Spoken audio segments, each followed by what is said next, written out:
Assalamualaikum warahmatullahi wabarakatuh. Kami dari kelompok 3, Proyek Kolaborasi Mata Pelajaran Sosiologi, PKWU, dan Ekonomi. Dalam proyek kali ini, kami akan menampilkan video wawancara untuk mata pelajaran Sosiologi, memasak makanan modifikasi untuk mata pelajaran PKWU, dan presentasi mengenai perhitungan biaya produksi dan harga jual dari makanan yang kami buat untuk mata pelajaran Ekonomi. Sebelum kami memulai videonya, kami akan memperkenalkan diri terlebih dahulu. Perkenalkan, nama saya Alvaro Raja Syamari, nomor absen 4. Perkenalkan, nama saya Valdi Alifir Wapian dari absen 14. Perkenalkan, nama saya Julia Zulfa Humaira, absen 17. Perkenalkan, nama saya Zilka Azalia Zabrina, absen 30.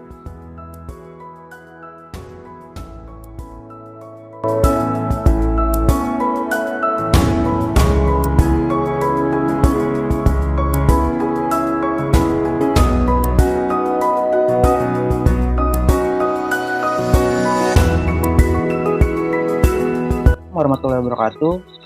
Selamat siang teman-teman semua dan ibu guru-guru pembimbing kami yaitu Ibu Anissa, Ibu Eni, dan Ibu Farida.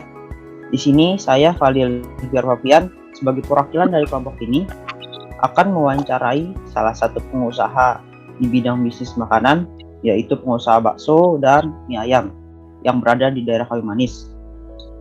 Selamat siang Bapak Krisna, apa kabar? Alhamdulillah baik. Bapak Krisna, saya mohon izin untuk mengajukan beberapa pertanyaan kepada Bapak. Apakah Bapak bersedia? Silakan. Ya.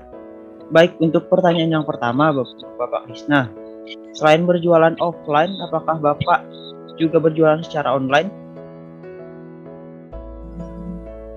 Ya, kebetulan kami juga buka di berbagai platform online seperti Shopee Food, GoFood, dan juga GrabFood. Lalu apa dampak yang Bapak rasakan dari penjualan secara online? Sebelum berjualan online, pendapatan kami sempat turun. Lalu setelah berjualan online, secara perlahan pendapatan kami mulai naik lagi. Berarti bagaimana sih menurutnya Bapak Krisna ini, pendapat Bapak mengenai adanya konsep berjualan online ini? Adanya konsep berjualan online ini sangat menguntungkan karena tidak hanya menguntungkan satu sisi saja yaitu pemilik resto, tapi juga menguntungkan bagi driver-driver yang bekerja di perusahaan tersebut untuk mencari nafkah di masa pandemi seperti ini. Berarti secara tidak lama untuk target pasar Bapak sebagai Bapak penjual bakso dan mie ayam ini siapa? Konsumen. Target pasarnya itu adalah orang-orang yang menyukai mie ataupun yang menyukai makanan berbahan dasar daging dan juga umurnya dari balita mungkin 5 tahun sampai 60 tahun bisa selama giginya masih kuat. Berarti bisa dibilang semua kalangan Pak ya. Lalu memang alasan Bapak memilih untuk menjual bakso dan mie ayam ini apa Pak? Karena yang kita semua tahu kan banyak pedagang yang menjual bakso dan mie ayam. Kenapa Bapak masih memilih makanan ini di antara makanan yang lain? Apakah Bapak mempunyai modifikasi atau semacamnya? Kenapa saya memilih menjalani usaha bakso?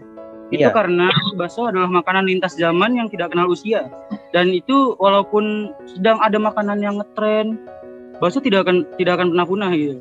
Jadi mudah untuk dijual. Kalau yang seperti yang kita tahu nih Pak ya, makanan bakso dan mie ayam itu berasal dari Cina gitu ya Pak. Nah, modifikasi yang Bapak lakukan terhadap bakso agar menarik peminat para konsumen itu apa Pak? Modifikasi dari segi bentuk, kami memodifikasi bentuk yang biasanya bakso berbentuk bulat. Namun di sini ada juga yang berbentuk kerucut. Lalu untuk isi ada yang berisi telur, urat, dan juga keju. Oh, gitu. Berarti oke. Satu lagi Pak, pertanyaan yang terakhir. Kalau seperti yang kita tahu kan bakso dan mie ayam itu impor gitu Pak. Nah, ada lagi yang maksudnya makanan impor yang datang ke negara kita yang sedang ramai di kalangan masyarakat sekarang. Nah, apakah ada dampak dari jualan Bapak yang Bapak rasakan dengan adanya makanan-makanan dari westernisasi mungkin dari luar negeri yang datang ke Indonesia, apakah pendapatan Bapak atau penjualan Bapak itu berpengaruh? Jauh ini sih masih belum terpengaruh sih. Masih belum. Berarti aman-aman saja ya, Pak? Di Western itu hanya berupa seperti dessert dan juga cemilan-cemilan lainnya.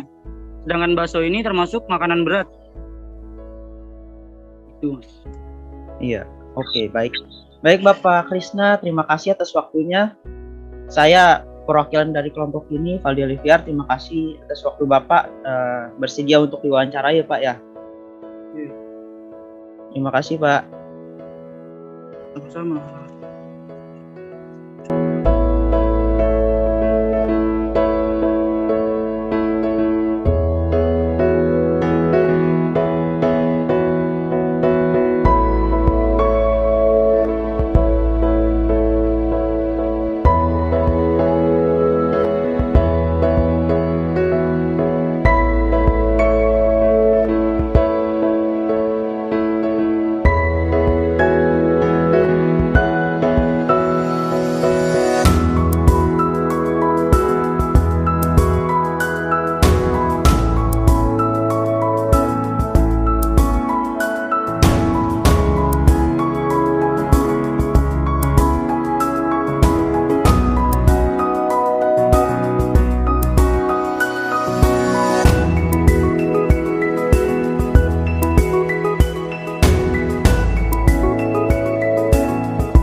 Pertama ada variabel cost, yaitu ada lumpia seharga 2.500, pisang satu sisir 2.500, mozzarella 200 gram 23.550, Nutella 200 gram sama dengan 21.850, gula 1 sendok makan 10 gram 150 perak, tepung 1 sendok makan 10 gram 116 perak.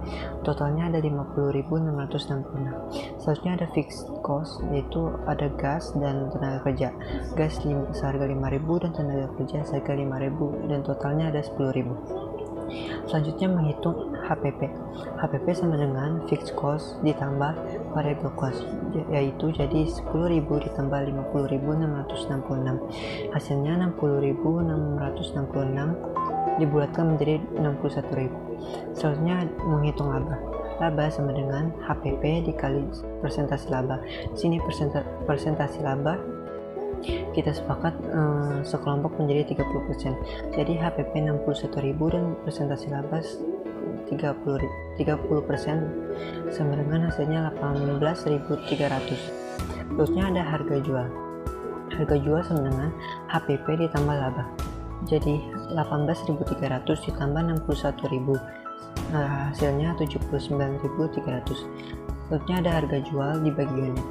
79.300 ditambah 15 karena hasil dari pemasaknya ada 15 pisok, dan hasil dari 79.300 dibagi 15 yaitu 5.296 dibuatkan menjadi 5.000.